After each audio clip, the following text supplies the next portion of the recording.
നമസ്കാരം. ഞാൻ രതീഷ് മാമ്പറ്റ. നാളുവഴികളിൽ എനിക്ക് പറയാനുള്ളത്, 2 വർഷമായി ഞാൻ സുഭാഷ് സാറിൻ്റെ പ്രോഗ്രാമുകൾ കാണുകയും ഫോളോ ചെയ്യുകയും ചെയ്യുന്ന ഒരു വ്യക്തിയാണ്. അടുത്താണ് സാറിനായിട്ട് നേരിട്ട് ബന്ധപ്പെടാൻ പറ്റിയത്. എൻ്റെ ചില ജീവിതാനുഭവങ്ങൾ പറയുകയാണെങ്കിൽ, 18ാമത്തെ വയസ്സിൽ ശനിദശ തുടങ്ങിയ ഒരാളാണ് ഞാൻ. ഏത് ജ്യോത്സ്യൻ്റെ അടുത്ത് പോയാലും നിനക്ക് ശനിയാണ്, രക്ഷപ്പെടില്ല എന്ന് പറഞ്ഞ് ഒഴിവാക്കുകയാണ് ഉണ്ടായത്.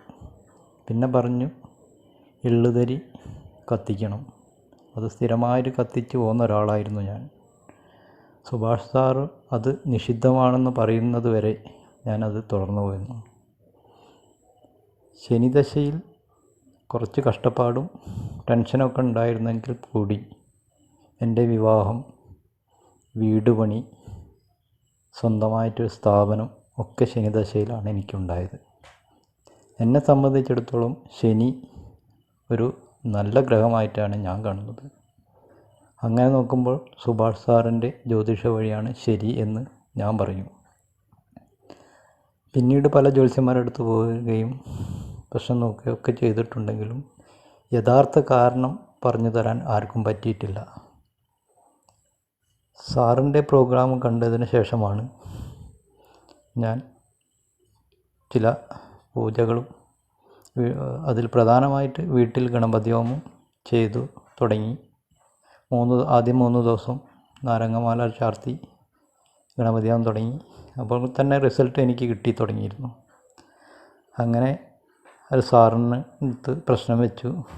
അന്നേരമാണ് സാറ് പറഞ്ഞത് ബാധാദോഷങ്ങളുണ്ട്, വാസ്തുവിന് പിഴവുണ്ട്, പിന്നെ നാഗത്തിൻ്റെ സർപ്പദോഷമുണ്ട് ഒക്കെ. ഞാനൊരു പുതിയ വീട് വെച്ചപ്പോഴാണ് എനിക്ക് കടം വരികയും ആകെ ബുദ്ധിമുട്ടിലാകുകയും ചെയ്തത്. ആ വീടിൻ്റെ അടുക്കള വായുകോണിലാണ്. അത് കുറ്റിയടിച്ച ആശാരിക്കോ പണി തന്ന ആൾക്കോ അതിനെപ്പറ്റി ഒന്നും അറിയില്ല എന്നാണ് ഞാൻ മനസ്സിലാക്കിയത്. വീടിൻ്റെ പണി തുടങ്ങുന്നതിന് മുന്നേ സാറിൻ്റെ പ്രോഗ്രാം കാണുകയായിരുന്നെങ്കിൽ ഞാൻ തീർച്ചയായും വാസ്തു ശരിയാക്കിയിട്ടേ ചെയ്യുമായിരുന്നുള്ളൂ. ഇപ്പോൾ ഞാൻ സാറിൻ്റെ അടുത്തുനിന്ന് ഒരു ഗണപതി ഏലസ് മേടിക്കുകയും 7 ദിവസം നാരങ്ങാമാല ചാർത്തി ഗണപതി ഹോമം വീട്ടിൽ സ്വയം ചെയ്യുകയും ചെയ്യുകയാണ്. ഞാനൊരു പുതിയ വീടുണ്ടാക്കിയപ്പോൾ അവിടെ പാല് കാച്ചൽ ചടങ്ങിന് ഗണപതി ഹോമം നടത്തുകയുണ്ടായി. ഒരു ക്ഷേത്രത്തിലെ പൂജാരി വന്നതാണ് അത് നടത്തി തന്നത്. ഗണപതി ഹോമം നടത്തി കുറച്ച് മണിക്കൂറുകൾക്കുള്ളിൽ തന്നെ സ്റ്റെയറിൽ നിന്നും ഒരു സ്ത്രീ വീണു അവിടെ കാലൊടിയുണ്ടായി.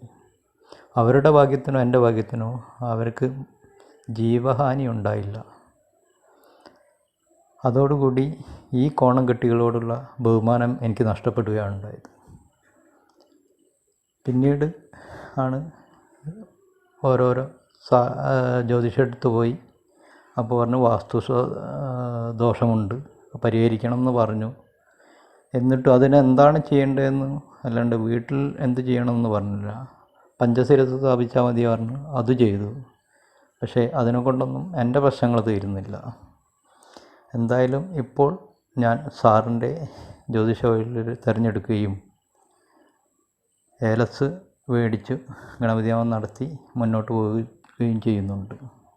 തീർച്ചയായും സാറിൻ്റെ അടുത്ത് പൂജാപരിഹാരം ചെയ്ത് വാസ്തു ശരിയാക്കി മുന്നോട്ട് പോകണമെന്നാണ് വിചാരിക്കുന്നത്. നന്ദി, നമസ്കാരം.